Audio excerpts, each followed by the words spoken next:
Bonjour à toutes et à tous. Bienvenue à cette conférence sur la performance énergétique de la conception à l'exploitation. Je suis Gilles Stankoff, directeur de la société Elan, qui est une société d'ingénierie et de conseil filiale de Bouygues Construction, et notamment spécialisée en ingénierie énergétique. Donc en matière de performance énergétique, nous faisons face actuellement à un environnement réglementaire, technique et contractuel qui est en pleine mutation, notamment sous l'impulsion du Grenelle et de la réglementation thermique RT 2012. Ça se traduit par des renforcements des niveaux d'exigence, du passage d'une obligation de moyens où on mettait en œuvre des produits et des procédés qui étaient prescrits et spécifiés à une obligation de résultat. Et tous les acteurs de la vie d'un projet sont concernés effectivement par cette évolution de la performance énergétique et de l'engagement en la matière. Nous allons démarrer cette conférence par des illustrations de contractualisation de cet engagement de performance en matière de performance énergétique, avec deux types d'engagements contractuels. Sur du bâtiment existant, le contrat de performance énergétique, le CPE, et puis des projets en PPP avec engagement fort en matière de performance énergétique. Donc on commence, Maxime, avec une illustration en CPE. Alors le CPE dans le logement, donc il y a une diapositive qui a pu apparaître, donc vous pouvez en voir les détails. Donc ce qui est important, c'est que c'est le contrat de performance énergétique qui s'est développé en conception, réalisation, maintenance. Donc c'est bien une offre globale qui a été développée pour mener à bien ce projet. Important aussi de regarder le programme. Quand on dit CPE, on pense garantie. Ici, on propose 40% d'économie d'énergie. En termes de performance, on arrive à aller jusqu'au label BBC et Finergie et on porte cette garantie pendant 6 ans.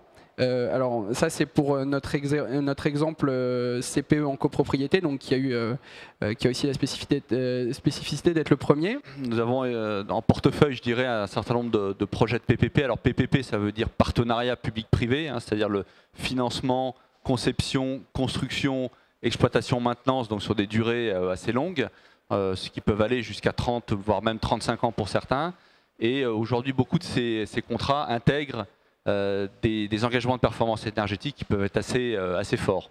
Donc on en a cité un qui est assez emblématique, hein, que vous pourrez entrevoir en sortant, puisque c'est les quelques grues que vous pourrez voir en sortant du salon. Donc c'est le futur ministère de la Défense, projet Ballard, pour lequel donc, nous assurons le financement, la conception, la construction, la maintenance, le GER et un certain nombre de services.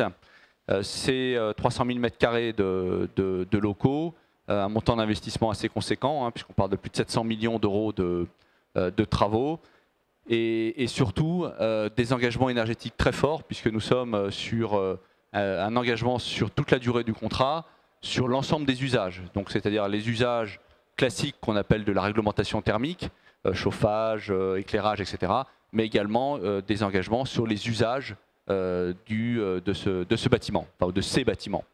Question importante, quels sont justement les leviers à actionner et à mettre en œuvre pour s'engager dans une telle garantie de performance énergétique, Rebecca? Alors, ce que nous pensons qui est le plus important, c'est que toutes les parties prenantes doivent être assemblées le plus tôt possible dans le projet. C'est-à-dire dès la phase programme et au mieux pendant la phase conception. Donc les parties prenantes, c'est le propriétaire, bien entendu, l'utilisateur, hein, le mainteneur, le constructeur et les concepteurs. Hein. Et ça permet justement de faire des choix multicritères, hein, qui ne sont pas uniquement basés sur la conception ou sur la construction, mais également sur l'utilisation et sur la maintenance. Hein. Et donc sur Challenger, justement, qui est la rénovation du siège de Bouygues Construction, qui est en cours en ce moment, nous avons eu la chance d'avoir justement toutes ces parties prenantes rassemblées dès le départ. Hein. Et donc on a fait des choix dès le départ, qui étaient des choix en fonction des économies d'énergie, bien entendu, mais avec un compromis sur les coûts d'exploitation et bien entendu sur le confort des utilisateurs. Hein. Quand on est face à un bailleur social qui réfléchit à l'amélioration patrimoniale de ses bâtis et de réduire les consommations énergétiques, la facture énergétique de ses locataires, il doit bien sûr réfléchir de manière globale sur son bâtiment, et d'où l'intérêt d'avoir tout le monde autour de la table. En copropriété, cette phase de pédagogie et de proximité avec la maîtrise d'ouvrage, elle est encore plus importante parce qu'on n'a pas un seul maître d'ouvrage qui décide, on a une pluralité dans cette maîtrise d'ouvrage qui est un peu explosée et très, très diverse. Hein. Ça va du jeune couple qui vient de s'installer aux personnes d'un plus grand âge qui vivent que de leur retraite. Donc, réussir à mettre tout le monde dans un projet comme ça demande de l'explication, des rassemblements. Et là, vraiment, on l'a vécu sur le projet. Je remets la slide. Hop. Sur ce projet-là, l'importance que chacun joue bien son rôle. C'est pas parce qu'on est ensemble qu'on est ensuite on n'existe plus. Au contraire, le fait de se mettre autour de la table, c'est le fait que chacun joue bien son rôle. Ça veut dire le syndic qui prend bien son rôle de gestionnaire de l'immeuble. Ça veut dire le conseil syndical qui comprend les enjeux et qui fait ensuite un peu le porte-à-porte auprès des autres copropriétaires pour leur expliquer où est-ce qu'ils vont, etc. C'est l'architecte aussi qui agit ici pour aider. Alors c'est plus classique d'être avec un architecte sur des projets pour la copropriété. Et c'est autour de ces gens, de ces membres traditionnels en copropriété que vient se mettre en place le groupement. La phase, comment on fait pour faire une conception-réalisation de maintenance en copropriété? Ça se fait après un appel d'offres en conception-réalisation de maintenance organisé par le syndic et un architecte.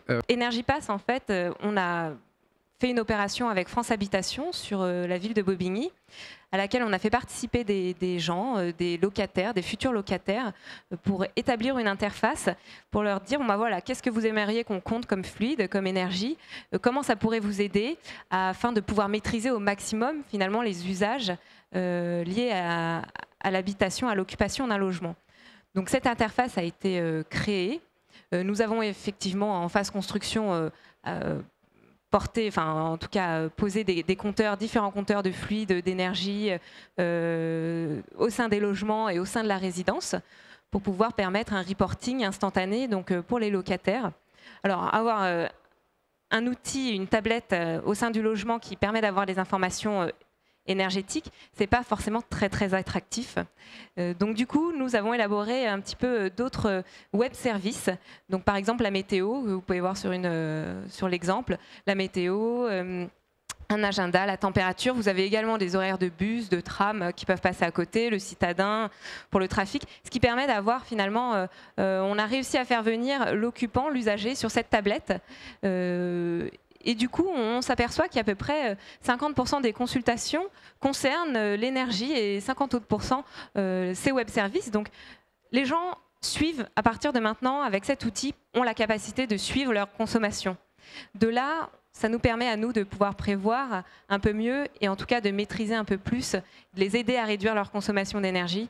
Voilà, à l'aide de cet outil Energipass. Dans le groupe Bouygues Construction, on a la capacité, je dirais, de maîtriser les différentes compétences on peut proposer l'ensemble des compétences nécessaires à la garantie de performance. On peut le faire de façon spécifique à chaque compétence ou globalisée dans une offre globale. Et puis deuxième axe, que ce soit sur des PPP un petit peu volontaristes, même très volontaristes en matière à la fois de niveau de performance, d'engagement, ou sur le premier, les CPE, où on était sur le premier CPE en social et sur le premier CPE en copropriété, que le groupe Bouygues Construction a su s'engager dans l'engagement de performance.